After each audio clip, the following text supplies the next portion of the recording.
Is here. Hi, Smita. How you doing? Good. Who have I got? Good Jack. We got Jack.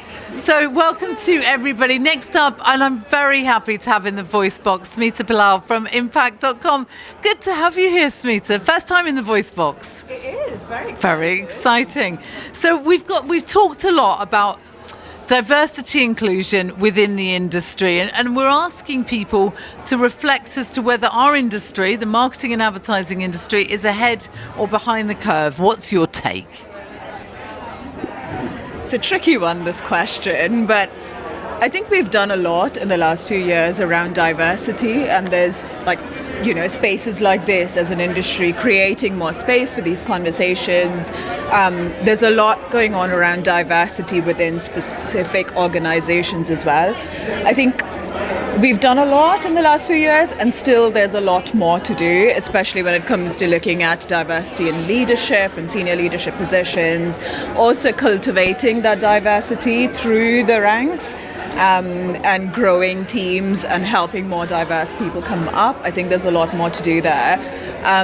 But I think inclusion is a whole different ballgame. I think inclusion takes a lot of thought. It takes a lot of stepping back and really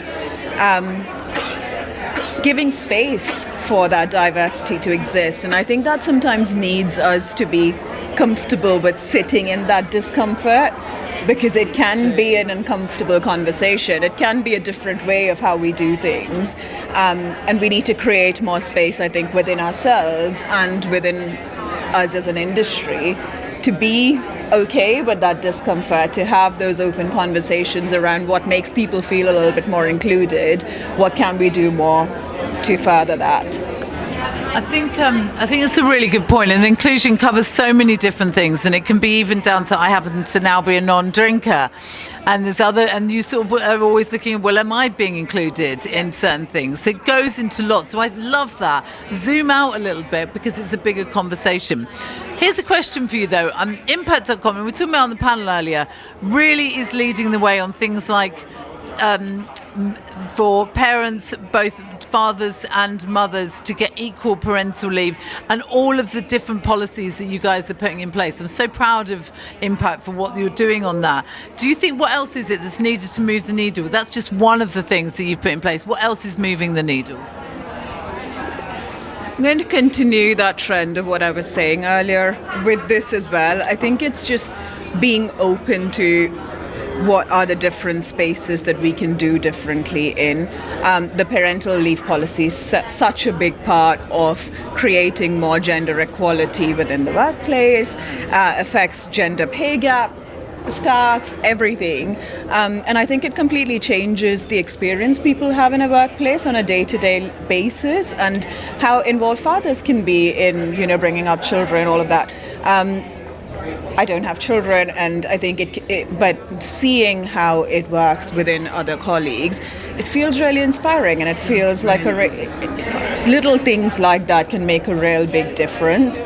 I think impact.com has created a lot of space for a lot of these conversations as well. So something I love doing, we have this piece called Coffee and Conversations, where I host panels within the company, bringing people in together to talk about things that might be interesting. So things like imposter syndrome, things like burnout, things that people might struggle with on a day-to-day basis, but feel really isolated. And not feel comfortable in having those conversations openly in a workplace. Like, is it going to affect me if I talk about the fact that I'm, uncomfortable in certain situations? Like, how's that going to come across? But to create the space to have these conversations openly, to figure it out together as a group instead of one person or a few people finding the solutions and then rolling that out. I think to create the space to have those conversations, to listen to different voices, and then see how we can take some of those insights and roll it out on a wider basis, I think has been really exciting. And that's almost the premise for the voice box, isn't it? Wider voices. Jack, your question. Yeah, no, I'm so glad you said that, and you just said that, because that's exactly what I wanted to go back into. You made a really interesting point in your previous question, in your previous answer, about the uncomfortable conversations. Why do you think diversity and inclusion is an uncomfortable conversation, because we're in 2023. We'd like to hope and think that it's not and it shouldn't be. So how can we better ourselves at events like this to make sure that isn't an uncomfortable thing? Because I don't feel uncomfortable right now. Does anyone feel uncomfortable? No. I'm enjoying this. I'm sure you are too. So how can we look to the future and improve that? I think I've been learning a lot more about this in the last few years, and the more I learn, I think being aware a little bit more of how prevalent certain beliefs and certain behaviors are as a society, and how much of it we can internalize sometimes. So, you would think about something and you just go to certain default behaviors or ways of being or people you would speak to for certain things. And it takes a lot of stepping back, thinking about it, awareness and mindfulness to be able to change that. But equally, we're all a product of the society we're in, and there's a lot of internalizing we do of all of those behaviors. So being aware when, we're acting in ways that are not in alignment with our values, and noticing that in ourselves, and then going, oh, why did I do that? Or why do I feel this way about this person or this situation? And then being okay with challenging ourselves, and then also having that conversation more broadly in our workplaces, in our communities, I think is a really important thing. And I think that's the uncomfortable bit, right? When you come up against an edge where you think of yourself as a certain type of person that has certain values, and then you notice yourself thinking something that's not in alignment with it, and you go, ooh, does that make me a bad person? No, it doesn't. It just means there are certain beliefs that you might have picked up, and it's a chance for you to for us to think about it and do something about that. Absolutely. Don't know if that answers your question. Oh, I think it did. I've got a question on this one, which is, we talk about, you talked about coffee and conversations at impact.com and lots of little conversations, but is there one big push that we can do to level up? Is there one thing that we should be shouting louder about, or is it many things? I think it's the cumulative effect of a lot of these things, and I've loved some of the conversations you've led in this space, Julia, around just having different voices heard, just presenting stats and presenting reality, where sometimes, some of the stats you presented at IPX, which is impact.com, conference, and it was really shocking, and it was really eye-opening, and it made a lot of us think about some of the default ways of behaving and how we operate as an industry, and challenging ourselves there. So I think all of these things have a cumulative effect, but something that's made a huge difference for me personally has been access to coaching and mentoring. Come up a lot, isn't it, Jack, today? Absolutely. It's been an absolute game changer, and I think especially for me, intersectionality is a big thing, and there might be different ways or cultural things where you might operate in certain ways, and just having access to extra support or having access to a different viewpoint, being able to talk something out with people, and having that having opportunities for coaching and mentoring has made a huge difference. And I think it really changes how people feel within themselves and what they bring to the table as a result as well, because they feel a lot more confident in being okay with being yourself and showing up as more of it. Jack, do you have any questions? Otherwise, go to the mic. Yeah, just to go back off that, really, because you've been so positive. It's just so lovely to hear, because like you said then when we were hearing your answer, it's all about mentoring and learning how to present, and it's really important stuff, isn't it? It really is. And that's why, again, going back to this as an initiative is giving people who might not have done that before the chance to maybe even practice. And this is a makeshift stage, but it's still a stage, and it's good to practice that. So again, look into the future, as we always want to do. How can we provide more opportunities like this, not just at this event, but all over the industry, to allow people who haven't had a voice before grow that voice and put it out there?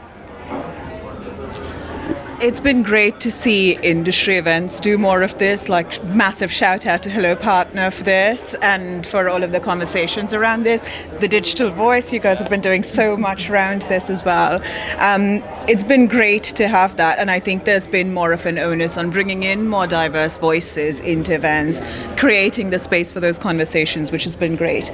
But I think a huge part of it is also building up talent. Yes. And like you might want diverse voices, but if someone from a diverse background hasn't had that coaching, hasn't had that experience, hasn't had that level of confidence to bring, to speak at a panel or to do a presentation, creating opportunities for them to have those, have the benefit of those, that training, mentoring, it comes back to that a lot for me especially, but to have the opportunity to do that and to feel more confident to bring themselves to those stages, I think is really important, because otherwise you can keep asking for that but not creating the opportunity. We'll always find a gap in the market.